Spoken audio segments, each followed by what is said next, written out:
안녕하세요. CTS 두란노 성경교실 시청자 여러분들을 만나 뵙게 되어서 감사하게 생각을 합니다. 지금 우리는 이제 에스라 말씀을 묵상하고 있는 중이고, 지난주에 에스라 9장의 앞부분을 살펴보면서 이스라엘 백성들의 방백들이 나와서 에스라에게 이 이스라엘 백성들이 지금 이 땅의 원주민들과 혹은 주변 민족들과 완전히 구별되지 못한 채 그들과 뒤섞이고 통혼하고 그들의 가정한 일을 함께 행하는 상황이 벌어졌습니다. 그리고 고관들과 방백들이 이 일에 으뜸이 되었습니다 라고 말을 했던 것으로 이제 전체적인 내용을 살펴보았습니다. 에스라가 그 이야기를 듣고 얼마나 슬펐겠습니까? 그리고 그는 하나님 앞에 극도의 슬픔을 표시하면서 중보 기도를, 회개의 중보 기도를 드리는데, 이 에스라서 9장의 나머지 부분은 바로 그 에스라의 회개 중보 기도의 내용을 소개하고 있습니다. 이 내용을 좀 더 구체적으로 살펴보면서 오늘 하나님께서 우리에게 주시는 유익이 무엇이며 도전이 무엇이며 은혜가 무엇인지를 살펴보고자 합니다. 그게 5가지를 살펴볼 텐데요. 첫 번째로는 이 에스라의 회개 중보 기도를 보면서 우리는 에스라가 죄에 대해 극도로 슬퍼하며 분노했다는 것을 알 수 있습니다. 다시 한번 지난주에 보셨던 3절 말씀을 보시면요. 내가 이 일을 듣고 속옷과 겉옷을 찢고 머리털과 수염을 뜯으며 기가 막혀 앉으니, 이것 자체가 에스라가 얼마나 죄에 대해서, 이스라엘 백성들의 공동체에 대해서 극심히 슬퍼하며 분노했는지를 잘 보여줍니다. 6절 말씀 같이 한번 보시겠습니다. 말하기를 나의 하나님이여, 내가 부끄럽고 낯이 뜨거워서 감히 나의 하나님을 향하여 얼굴을 들지 못하오니, 이는 우리 죄악이 많아 정수리에 넘치고 우리 허물이 커서 하늘에 미침이니이다. 지금 에스라가 하나님 앞에 심히 부끄러워하는 것이 뭡니까? 바로 이스라엘 백성들의 죄 문제였습니다. 안타깝게도 오늘 이 시대는 죄를 그다지 심각하게 생각하지 않습니다. 정말 작은 죄라도 우리 하나님께서 가증스럽게 여기신다는 걸 알고 우리가 그 죄를 심각하게 경계하고 또 범죄하면 안타까워하고 부끄러워할 줄 알아야 되는데, 오늘 이 시대가 그러지를 못합니다. 많은 교회와 많은 그리스도인들도 죄를 너무 가볍게 여기지 않나, 그런 생각을 할 때가 많습니다. 가만히 이 사회를 돌아보면요, 확실히 이 사회는 그런 것 같아요. 사회적으로 큰 이슈가 되는 사건을 터뜨린 사람들도 보면 자신의 잘못을 인정하는 사람이 별로 없습니다. 끝까지 가는 거죠. 끝까지 가서 재판석에서 이제 잘잘못을 가리는데, 자신이 범죄를 하고 잘못한 것으로 드러나도 솔직하게 그 잘못을 시인하는 사람은 없습니다. 인사청문회 이런 거를 보더라도요, 대부분 다 자신에게 불리한 일들에 대해서는 모른다고 그러고 안 했다고 그러고 속된 말로 딱 잡아떼지 않습니까? 이런 문화 때문에 그런지, 이런 분위기 때문에 그런지 사람들이 거짓말을 너무 쉽게 생각하고 죄 짓는 것을 너무 가볍게 여기지 않나, 그런 생각이 들어서 참 가슴 아프게 생각을 합니다마는, 그런 분위기가 교회 안에까지 들어와 있다고 봅니다. 많은 영적 지도자들과 그리고 성도들이 죄를 너무 가볍게 생각을 합니다. 절대로 죄는 가볍게 생각할 수 없습니다. 하나님께서 죄를 얼마나 싫어하시는데요. 죄는 하나님과 원수된다고 했습니다. 우리의 죄의 문제를 해결하기 위해서 하나님께서는 독생자 예수 그리스도를 십자가에 죽게 하는 그런 엄청난 일을 우리를 위해 행해 주셨습니다. 그런 놀라운 은혜를 받고 살아가는 우리가 죄의 문제를 가볍게 여긴다는 것은, 그것은 하나님 앞에 너무나 부끄럽고 죄송한 일이 아닐 수 없습니다. 오늘 이 에스라가 이스라엘 백성들의 공동체 속에 있었던 그 죄의 문제에 대해서 극도로 슬퍼하며 분노했던 것들을 보면서 우리도 죄를 더욱더 경계하고 죄를 무서워하고 죄를 멀리할 줄 알아야 되고, 범죄한 것에 대해서는 부끄러워할 줄 아는 그런 마음을 회복할 수 있게 되기를 바라는 마음 간절합니다.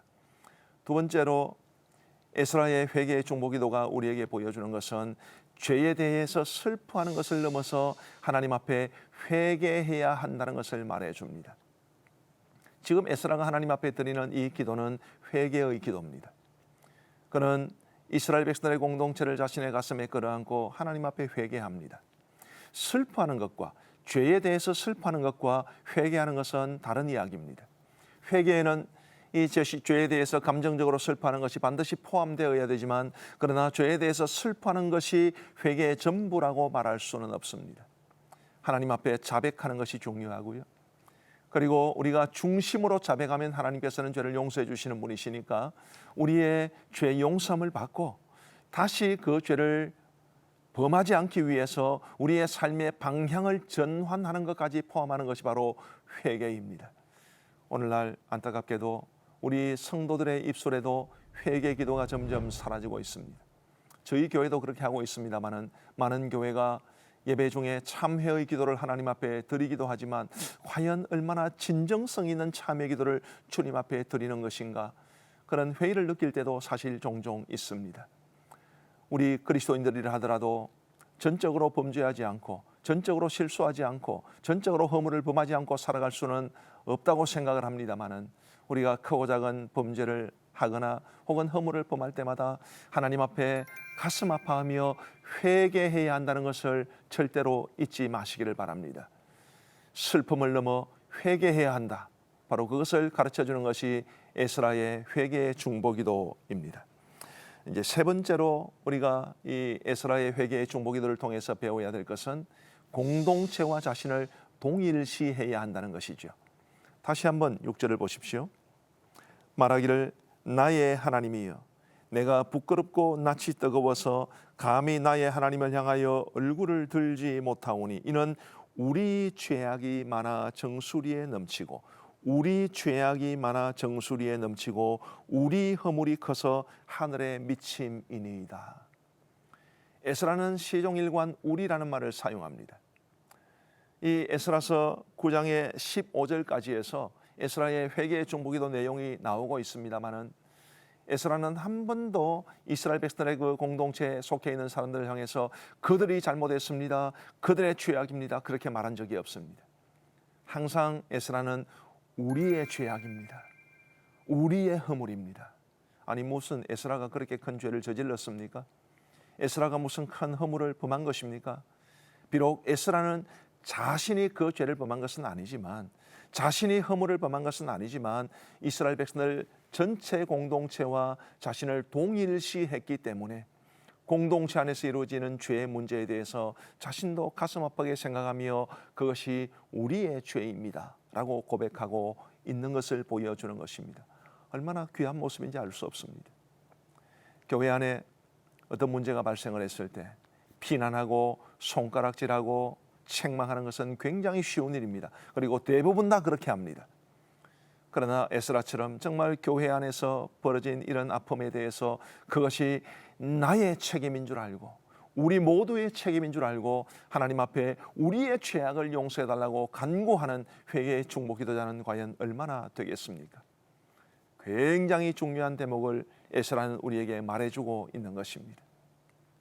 지도자로 부름받은 사람이든 아니면 구성원으로 부름받은 사람이든 관계없이 우리 모두는 공동체와 나와의 동일시가 있어야 한다는 것을 기억하고 늘 공동체를 위해서 가슴 아파하고 공동체를 위해 기도할 수 있어야 되고, 공동체 안에서 죄 문제가 불거졌을 때에도 책망하고 비난하고 누구를 향해서 욕을 하고 그렇게 하기보다는 하나님 앞에 정말 우리의 죄를 위해서 하나님의 용서와 자비를 구하는 그런 중보 기도자가 될 수 있으면 좋겠다, 그런 생각을 가집니다.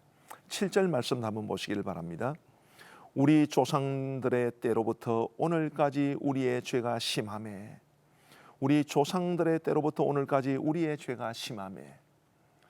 제가 지난 주간에도 말씀을 드렸습니다마는 에스라는 첫 번째 귀환자들이 돌아오고 난 이후에 80년 이후에 돌아왔습니다.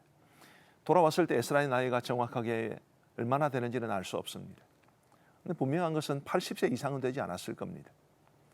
그러면 에스라는 페르시아 땅에서 태어나고 페르시아 땅에서 자라났다는 그것을 우리가 알 수 있는 거지요. 자, 이렇게 한번 생각해 보시죠. 우리나라 사람들이 세계 전역에 흩어져 삽니다. 미국에 살고 있는 사람들을 생각해 보면요, 이제 미국에 흔히 한인 1.5세, 2세 이런 말을 씁니다. 한인 2세라는 것은 이제 부모가 미국에 가서 미국에서 낳은 자녀들, 그들이 자란 사람들을 한인 2세라고 그러고요.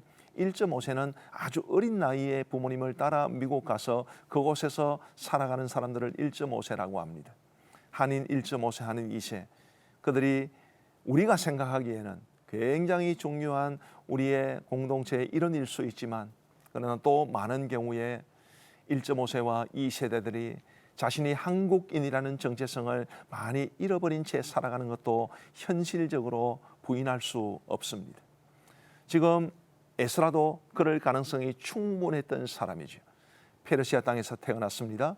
페르시아 땅에서 자랐습니다. 페르시아가 훨씬 더 익숙했을 겁니다.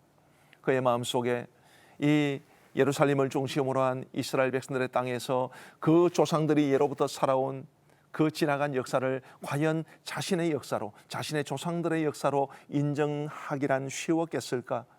그런 질문을 해보면 결코 쉽지 않았을 것인데, 이 7절 말씀에 보면 우리 조상들의 때로부터 오늘까지 우리의 죄가 심함에, 그렇게 말을 하는 것을 보면 에스라는 자신이 비록 지금까지 페르시아 땅에 살다가 이제 예루살렘으로 돌아온 지 불과 몇 개월밖에 되지 않았지만 자신은 분명 이스라엘 사람이고 과거의 조상들의 그 역사까지 함께하고 있는 사람이라는 것을 그는 분명히 인지하고 있다고 우리에게 말해주고 있습니다. 대단한 일이죠. 그는 이처럼 자신과 이스라엘 민족 공동체가 하나라는 것을 동일시하면서 그는 그 민족 공동체와 함께하려고 하는 것입니다. 우리 한국 교회의 목회자들, 장로님들, 우리 수많은 성도들이 우리가 속해 있는 공동체와 이런 정말 자신을 동일시하는 이런 마음들이 있으면 얼마나 좋겠나, 이런 생각을 해봅니다. 우리는 에스라의 회개의 중보기도를 통해서 그런 도전을 받게 됩니다. 또 네 번째로 우리가 생각해 보아야 할 것은 8절부터 10절을 통해서 볼 수 있습니다. 8절부터 제가 한번 읽어드리겠습니다. 이제 우리 하나님 여호와께서 우리에게 잠시 동안 은혜를 베푸사 얼마를 남겨두어 피하게 하신 우리를 그 거룩한 처소에 박힌 목과 같게 하시고, 우리 하나님이 우리 눈을 밝히사 우리가 종노릇하는 중에서 조금 소생하게 하셨나이다.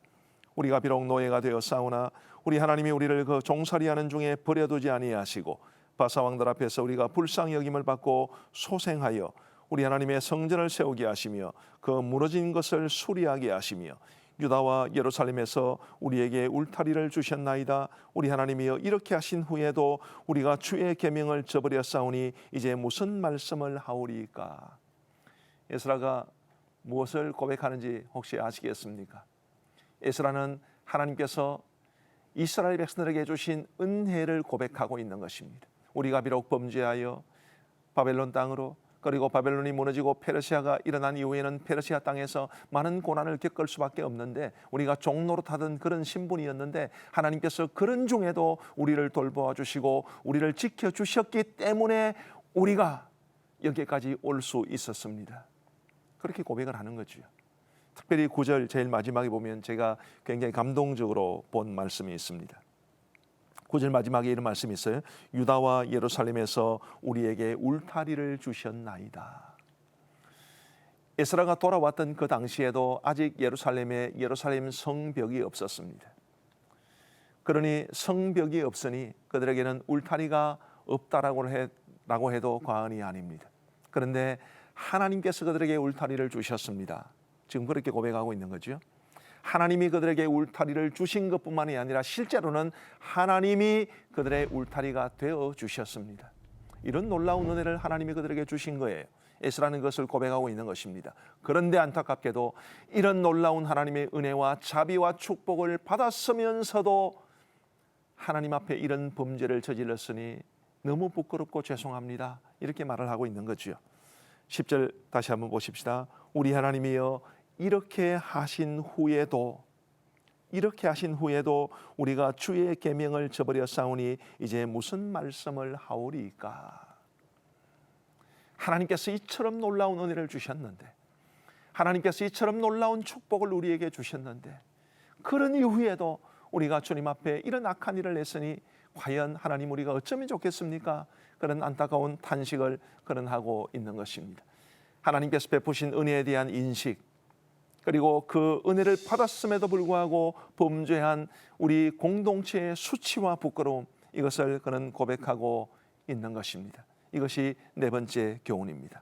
다섯 번째로 에스라의 회개의 중보기도는 우리에게 죄가 뭔가 이것을 가르쳐 줍니다. 한번 11절 12절을 한번 보시기 바랍니다.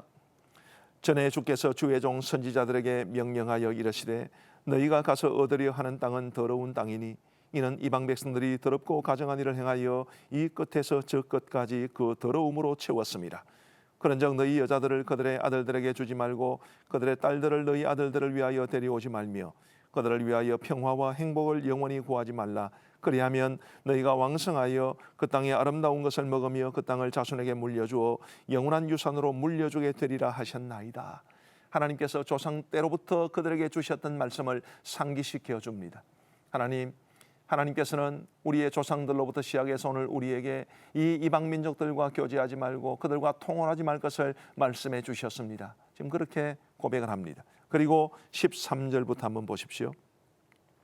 우리의 악한 행실과 큰 죄로 말미암아 이 모든 일을 당하였사오나 우리 하나님이 우리 죄악보다 형벌을 가볍게 하시고 이만큼 백성을 남겨주셨사오니 우리가 어찌 다시 주의 계명을 거역하고 이 가증한 백성들과 통혼하오리까. 그리하면 주께서 어찌 우리를 멸하시고 남아 피할 자가 없도록 진노하시지 아니하시리까. 이스라엘의 하나님이 여호와여 주는 의로우시니 우리가 남아 피한 것이 오늘날과 같사옵거늘 도리어 주께 범죄하였사오니 이로 말미암아 주 앞에 한 사람도 감히 서지 못하겠나이다 하니라. 에스라가 고백하는 것이 뭡니까? 하나님은 이방 백성들과 교제하지 말고 그들과 통혼하지 말라고 했는데 우리가 하나님의 은혜를 입은 사람이 되었음에도 불구하고 하나님의 그 말씀을 저버리고 지금 이 백성들과 교제하고 통혼하고 그 악한 문화에 물들었습니다. 이것이 에스라가 고백하는 죄입니다. 그런데 여러분 잘 한번 생각해 보십시오. 이방 백성들과 통혼한다, 이방 백성들과 교류한다, 그들의 문화를 받아들인다, 이것이 세상 사람들에게는 죄로 보이겠습니까? 세상 사람들에게는 죄로 보이지 않을 겁니다. 오히려 그렇게 하지 않는 이스라엘 백성들을 바라보면 편협하다고 말할 겁니다. 그런데 지금 에스라는 그게 편협함의 문제가 아니라 하나님의 말씀을 거역하는 문제이기 때문에 우리가 지금 이 죄를 범하였나이다 라고 고백을 하는 것인데 이것은 곧 우리에게 죄가 무엇인지를 말해줍니다. 단적으로 말씀을 드리면 예수님을 안 믿는 사람들에게는 죄가 아닌 것이 하나님을 믿는 사람들에게는 죄가 되는 경우가 있습니다. 뭐가 있나요? 예를 들면 교만을 한번 생각해 보시죠. 세상은 교만한 것을 죄라고 여기지 않습니다. 교만한 사람을 보면 기분은 나쁘겠지요. 교만한 사람을 보면 마음에 불편은 날 겁니다. 그러나 교만하다고 해서 감옥 간 사람 저는 알지 못합니다.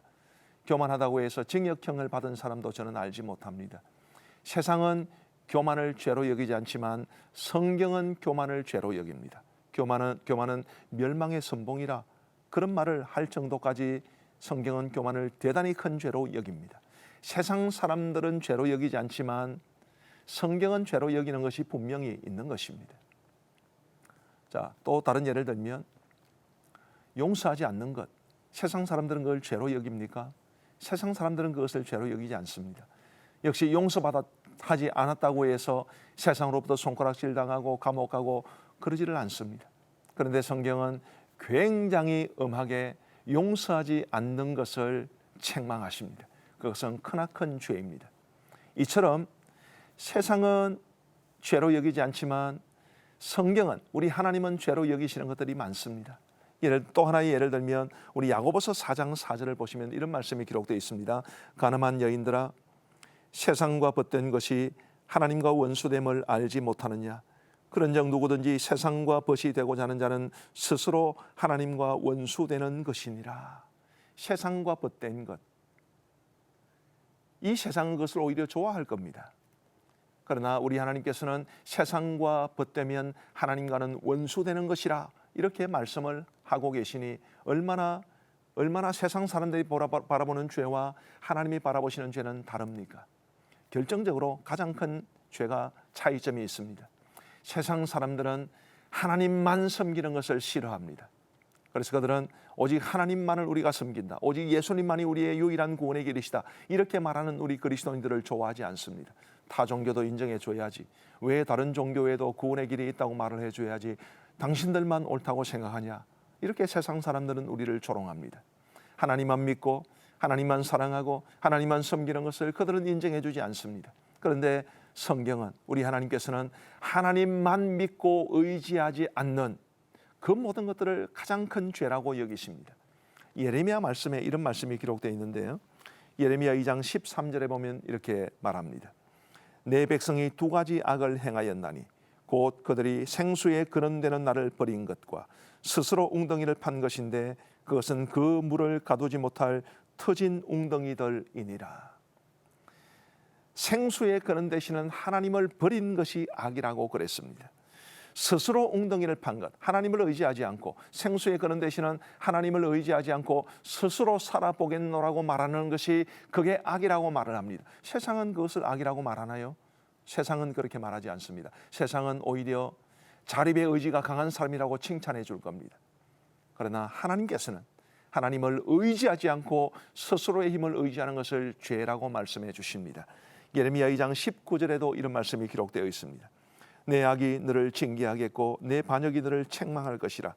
그런즉 내 하나님 여호와를 버림과 내 속에 나를 경외함이 없는 것이 악이요 고통인 줄 알라. 주 만군의 여호와의 말씀이니라. 내 하나님 여호와를 버림과 내 속에 나를 경외함이 없는 것이 악이다, 그게 죄다, 이렇게 말씀하고 계시는 것입니다. 우리가 하나님만을 사랑하지 않고 세상을 향해 기웃거리는 것, 하나님을 충심으로 경외하지 않는 것, 이런 모든 것들을 하나님은 죄라고 말씀해 주고 계십니다. 이처럼 세상은 죄로 여기지 않지만 하나님은 죄로 여기시는 것들이 많이 있는데, 우리는 이 에스라의 충보기도를 바라보면서 우리는 세상의 기준을 따라 살아가는 사람들이 아니라 하나님의 기준을 따라 살아가는 사람이다라는 것을 다시 한번 생각해 보아야만 합니다. 죄라는 말을 헬라어로는 하마르티아라고 하는데요, 그 말의 원래 뜻은 관역에서 벗어났다라는 뜻입니다. 하나님께서 우리에게 주신 관역이 있는 거예요. 하나님이 우리에게 주신 그 관역을 벗어나는 모든 것은 죄입니다. 하나님이 우리에게 주신 관역이 뭡니까? 그게 바로 하나님의 말씀 아니겠습니까? 하나님의 말씀을 따라 살아야 되는데, 이 말씀이 우리의 관역이 되어야 되는데, 그 관역을 벗어나는 모든 것은 세상 사람들은 죄로 여기지 않아도 하나님은 죄로 여기신다는 것을 기억하고 우리가 죄가 무엇인가를 분명하게 깨달을 수 있게 되기를 간절히 바랍니다. 이 에스라의 회개 중보기도를 통해서 우리가 5가지를 볼 수 있어야 한다고 말씀을 드렸습니다. 다시 한번 요약해서 말씀을 드리면, 우리는 죄에 대해 슬퍼하고 분노할 수 있어야만 합니다. 두 번째로는 그 슬픔과 분노를 넘어서 우리는 하나님 앞에 회개할 줄 알아야 합니다. 우리가 회개하면 우리의 믿으신 하나님께서는 우리를 모든 불의에서 깨끗하게 해주실 것이라고 요한일서 1장 9절에서 분명히 약속해 주고 계십니다. 그리고 세 번째로, 우리는 공동체와 자신을 동일시하면서 공동체 안에 있는 죄악과 문제에 대해서 비난하고 비판하기보다 공동체의 죄악을 끌어안고 기도할 수 있어야만 합니다. 그리고 네 번째로, 하나님의 크신 은혜와 자비를 받고서도 죄악을 범하는 것을 우리는 행하지 말아야 합니다. 하나님의 은혜와 자비, 이것은 죄와 같이 갈 수 없습니다. 하나님의 은혜와 자비를 받은 사람이라면 그 하나님의 자비와 은혜를 받은 사람답게 살아가야 합니다. 그리고 마지막 5번째로, 세상은 죄라고 말하지 않지만 하나님이 죄라고 말하는 것들을 우리는 죄로 인정하고 철저하게 하나님께서 우리에게 관역으로 주신 하나님의 말씀을 붙잡고 이 말씀의 기준을 따라 이것이 죄인지 죄가 아닌지를 판단하면서 하나님 앞에 범죄하지 않고 살아갈 수 있는 우리 모두가 되기를 간절히 소원합니다. 그럼으로써 우리의 삶이 회복되고 우리의 영적 공동체가 회복될 수 있게 되기를 우리 주님의 이름으로 축복합니다. 대단히 감사합니다.